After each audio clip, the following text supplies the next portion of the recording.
Hi dears, അസ്സലാമു അലൈക്കും, നമസ്കാരം. Welcome back to Reha's kitchen. ഇന്ന് ഞാൻ വന്നിട്ടുള്ളത് ഇഫ്താർ സ്നാക്കായ സ്വീറ്റ് സമൂസയുടെ റെസിപ്പി ആയിട്ടാണ്. വളരെ എളുപ്പത്തിൽ ഉണ്ടാക്കിയെടുക്കാൻ പറ്റുന്ന ഒരു മധുരമുള്ള ഒരു സ്നാക്കാണിത്. അപ്പോൾ എല്ലാവരും ട്രൈ ചെയ്ത് നോക്കണം. അതിന് മുന്നേ ആയിട്ട് എൻ്റെ ചാനൽ സബ്സ്ക്രൈബ് ചെയ്യാത്തവരുണ്ടെങ്കിൽ ഒന്ന് സബ്സ്ക്രൈബ് ചെയ്തേക്കണേ. അപ്പോൾ ഇതിന് വേണ്ടിയിട്ട് നമുക്ക് ആദ്യം തന്നെ ഫില്ലിംഗ് ഉണ്ടാക്കിയെടുക്കണം. അതിന് വേണ്ടിയിട്ട് ഒരു പാൻ വെച്ച് ചൂടാക്കിയിട്ട് അതിലേക്ക് 2 ടേബിൾ സ്പൂൺ നെയ്യ് ഒഴിച്ചു കൊടുക്കാം. എന്നിട്ട് അതിലേക്ക് ചെറുതായി അരിഞ്ഞെടുത്തിട്ടുള്ള കാഷ്യൂനട്ടാണ് ചേർത്ത് കൊടുക്കുന്നത്. ഒരു 2 ടേബിൾ സ്പൂൺ എടുത്തിട്ടുണ്ടാവും. ഇത് നന്നായിട്ടൊന്ന് റോസ്റ്റ് ചെയ്തിട്ടെടുക്കാം. ഇനി ഇതിലേക്ക് കൂടുതൽ നട്ട്സ് വേണമെന്നുള്ളവർക്ക് കൂടുതൽ ചേർത്ത് കൊടുക്കാം. അതുപോലെ തന്നെ ബദാമോ അങ്ങനെ എന്ത് വേണമെങ്കിലും നിങ്ങൾക്ക് ചേർത്ത് കൊടുക്കാം. ഇനി ഇതൊന്ന് റോസ്റ്റായി വരുമ്പോൾ ഇതിലേക്ക് ഞാൻ 2 ടേബിൾ സ്പൂൺ ഉണക്കമുന്തിരിയും കൂടെ ചേർത്ത് കൊടുക്കുന്നുണ്ട്. എന്നിട്ട് ഇത് നന്നായിട്ടൊന്ന് റോസ്റ്റ് ചെയ്തിട്ടെടുക്കാം. ഇനി ഇതിലേക്ക് 1 കപ്പ് റവയാണ് ചേർത്ത് കൊടുക്കുന്നത്. ഇനി റവ ചേർത്തതിന് ശേഷം നന്നായിട്ട് ഇതൊന്ന് റോസ്റ്റ് ചെയ്തിട്ടെടുക്കണം. റോസ്റ്റഡ് റവയാണെങ്കിലും ഇതുപോലെ ചെയ്തിട്ടെടുക്കണം, എന്നാലേ ഇത് ടേസ്റ്റ് ഉണ്ടാവുള്ളൂ. ഇനി ഇതിലേക്ക് ഞാനിവിടെ ഒരു 1/2 കപ്പ് ഡെസിക്കേറ്റഡ് കോക്കനട്ടാണ് ചേർക്കുന്നത്. നിങ്ങളടുത്ത് ഇതില്ലെങ്കിൽ സാധാരണ തേങ്ങ ചിരവിയത് ചേർത്താലും മതിയാവും. എന്നിട്ട് ഇതും കൂടെ നന്നായിട്ട് റോസ്റ്റ് ചെയ്തിട്ടെടുക്കാം.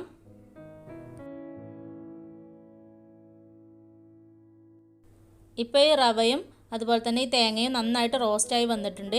കളറൊക്കെ ചെറുതായിട്ട് ചേഞ്ചായി വന്നിട്ടുണ്ട്. ഇനി ഇതിലേക്ക് ആവശ്യത്തിനുള്ള പഞ്ചസാര ചേർത്ത് കൊടുക്കാം.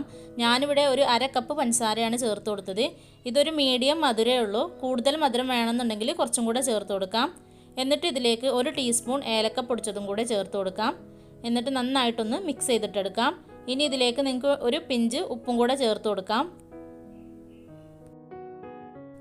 ഇപ്പം നമ്മുടെ പഞ്ചസാരയും അതുപോലെ തന്നെ ഏലക്കപ്പൊടിയൊക്കെ നന്നായിട്ട് മിക്സാക്കി എടുത്തിട്ടുണ്ട്. ഇനി ഇതിലേക്ക് ഒരു 1/2 കപ്പ് പാൽ ഒഴിച്ചു കൊടുക്കാം.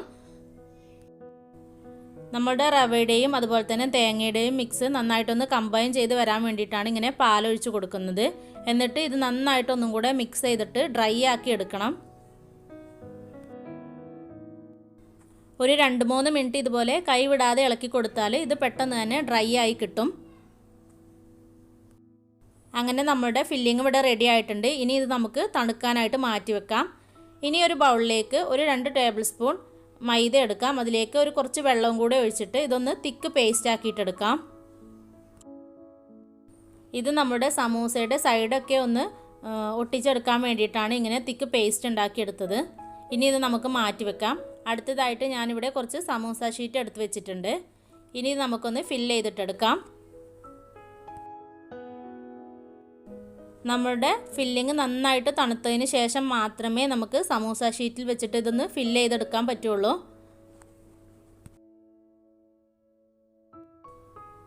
ഇനി ഇതുപോലെ ഫില്ലിങ് വെച്ചിട്ട് നമുക്കിതൊന്ന് ഫോൾഡ് ചെയ്തിട്ടെടുക്കാം.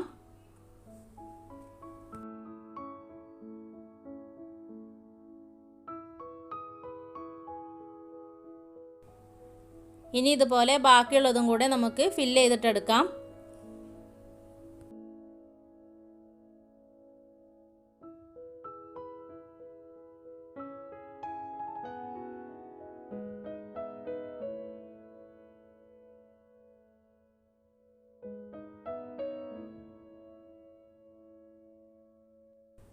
ഇപ്പോൾ ഇവിടെ നമ്മൾ എല്ലാ സമൂസയും ഇതുപോലെ ഫില്ല് ചെയ്തെടുത്തിട്ടുണ്ട്. ഇനി നമുക്കിതൊന്ന് ഫ്രൈ ചെയ്തിട്ടെടുക്കാം. അതിന് വേണ്ടിയിട്ട് ഒരു പാനിലേക്ക് കുറച്ച് ഓയിൽ ഒഴിച്ച് ചൂടാക്കാൻ വെച്ചിരുന്നു. ഇതിലേക്ക് സമൂസകൾ ഓരോന്നായിട്ടിട്ട് അതൊന്ന് ഗോൾഡൻ ബ്രൗൺ കളറാവുന്നത് വരെ ഫ്രൈ ചെയ്തിട്ടെടുക്കാം.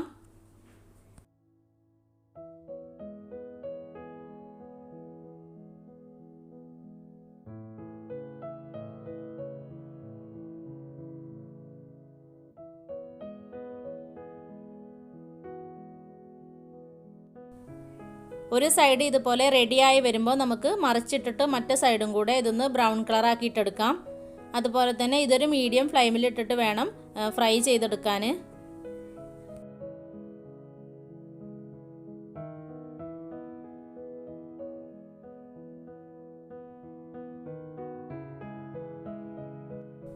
ഇപ്പോൾ ഇതിവിടെ റെഡിയായി വന്നിട്ടുണ്ട്. ഇനി നമുക്ക് ഇത് ഈ ഓയിലിൽ നിന്ന് എടുത്തു മാറ്റാം.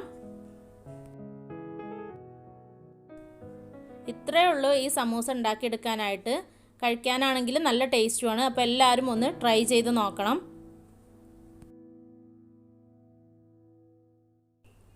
അപ്പോൾ എല്ലാവരും ഇതൊന്ന് ട്രൈ ചെയ്ത് നോക്കുക. അതുപോലെ തന്നെ വീഡിയോ ഇഷ്ടമായിട്ടുണ്ടെങ്കിൽ ലൈക്ക് ചെയ്യാനും ഷെയർ ചെയ്യാനും മറക്കരുത്.